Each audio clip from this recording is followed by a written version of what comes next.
Um estilo de vida enigmático permeava o mundo, com criaturas desconhecidas e seres humanos que viveram por muitos séculos. Supostos gigantes caminhavam pela Terra, despertando a curiosidade de muitos. Estamos nos referindo a uma era pré-diluviana, um período registrado nos primeiros capítulos do livro de Gênesis da Bíblia.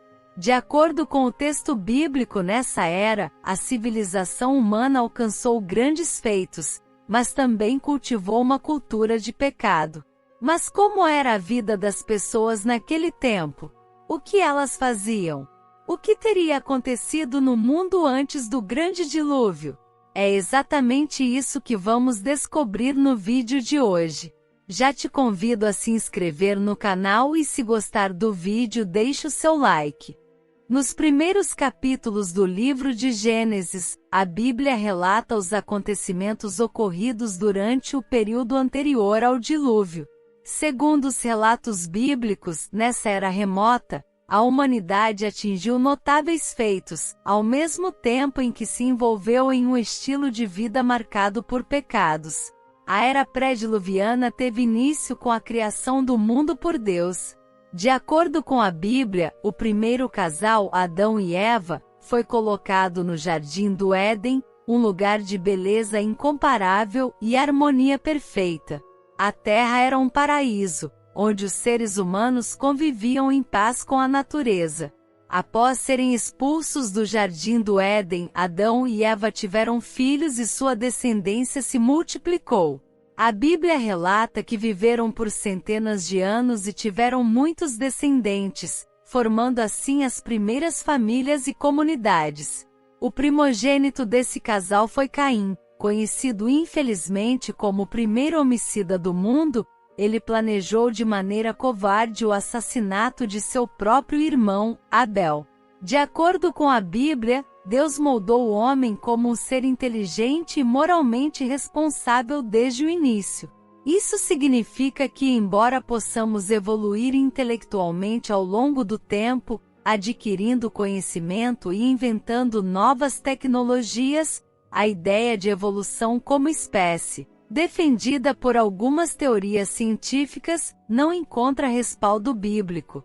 Uma maneira fascinante de explorar isso é através dos relatos sobre o período antediluviano. Você sabia que Caim, o primeiro ser humano a nascer na Terra, já era habilidoso o suficiente para construir uma cidade? Isso mesmo! E seus descendentes foram ainda mais surpreendentes. Jabal, Jubal e Tubal-Caim foram responsáveis por grandes invenções. Eles foram pioneiros em construir abrigos, criar rebanhos de animais e até mesmo desenvolver a arte da música.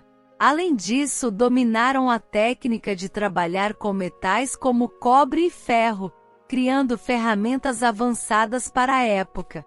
Ada deu à luz Jabal, que foi o pai daqueles que moram em tendas e criam rebanhos. O nome do irmão dele era Jubal, que foi o pai de todos os que tocam harpa e flauta. Zilá também deu à luz um filho, Tubal-Caim, que fabricava todo tipo de ferramentas de bronze e de ferro. Gênesis 4, 20 a 22. Mais adiante, na época de Noé, vemos como ele tinha habilidades e recursos suficientes para construir uma enorme arca, seguindo as instruções divinas.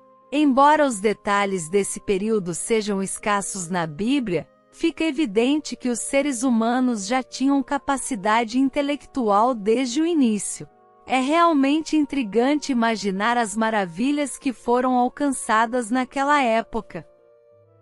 A ausência de informações precisas sobre a duração desse período não é surpreendente, considerando que a Bíblia não se concentra em estabelecer um cronograma exato desde a criação até o dilúvio.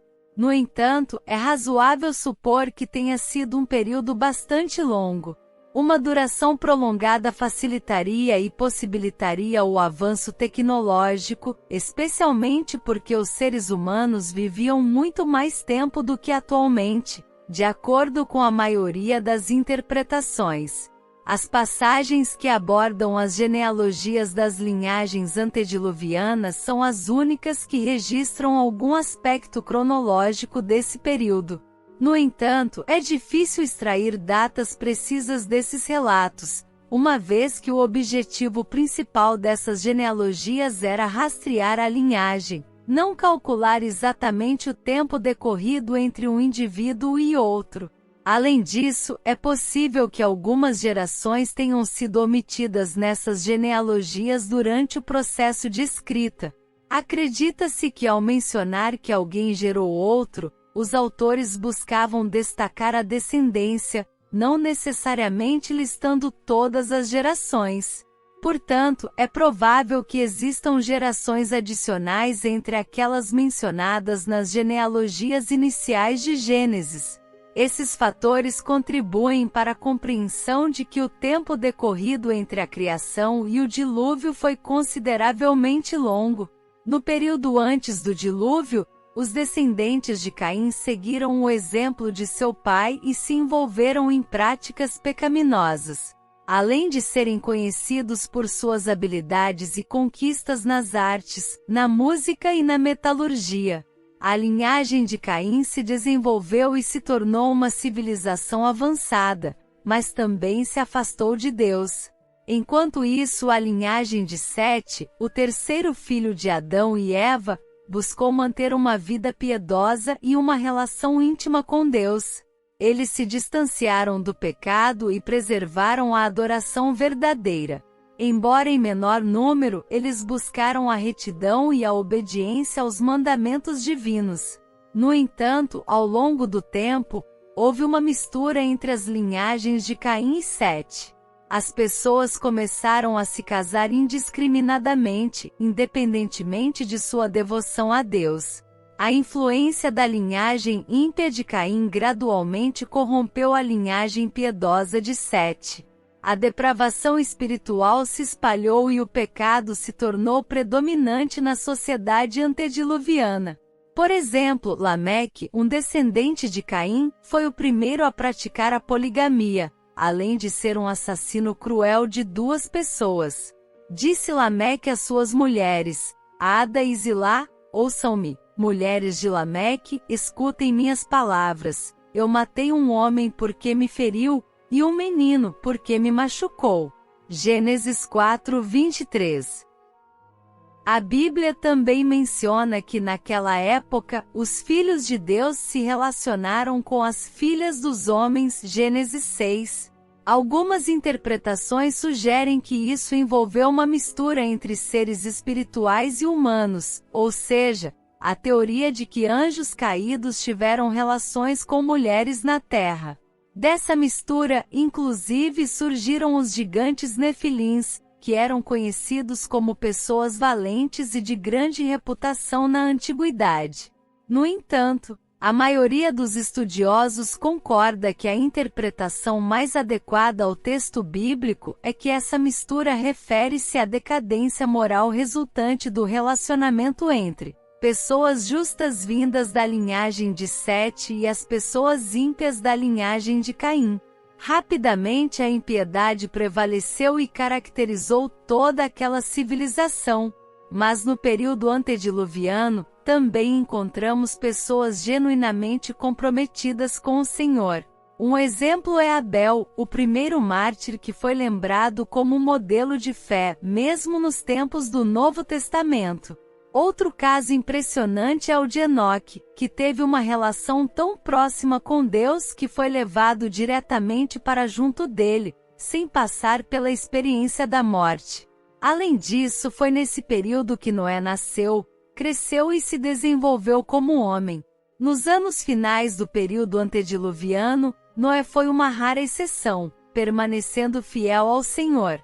Segundo a Bíblia, sua família foi a única a ser poupada quando Deus, em sua paciência, considerou intolerável a depravação generalizada que tomou conta daquela civilização.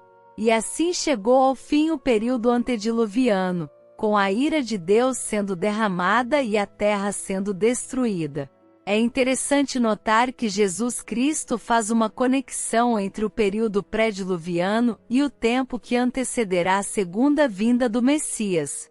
Em Mateus, ele afirma que assim como nos dias anteriores ao dilúvio, as pessoas estavam ocupadas comendo, bebendo, casando e se dando em casamento, sem perceberem o que estava por vir. Da mesma forma, nos dias atuais, as pessoas estão tão envolvidas com seus próprios prazeres e afazeres que pouco se importam com a vida de Cristo. Jesus estava alertando que as pessoas estarão vivendo normalmente, sem perceberem a proximidade do juízo. Quando esse momento chegar, será tarde demais para aqueles que continuarem sua rotina, sem se preocuparem com a realidade espiritual. Assim como aconteceu com o dilúvio, as pessoas serão pegas de surpresa. Podemos perceber que os dias atuais não são tão diferentes. Talvez o período pré-diluviano não tenha sido tão distinto do que conhecemos atualmente. No entanto, para aqueles que creem em Jesus, há esperança. Assim como Noé foi poupado, os que estão em Cristo serão preservados. No fim dos tempos, os inimigos de Deus enfrentarão a condenação eterna, enquanto os redimidos serão salvos. Gostou de saber mais sobre o período pré-diluviano? Comenta aqui embaixo. E se gostou, não esqueça de se deixar o seu like e se inscrever no canal. Deus te abençoe.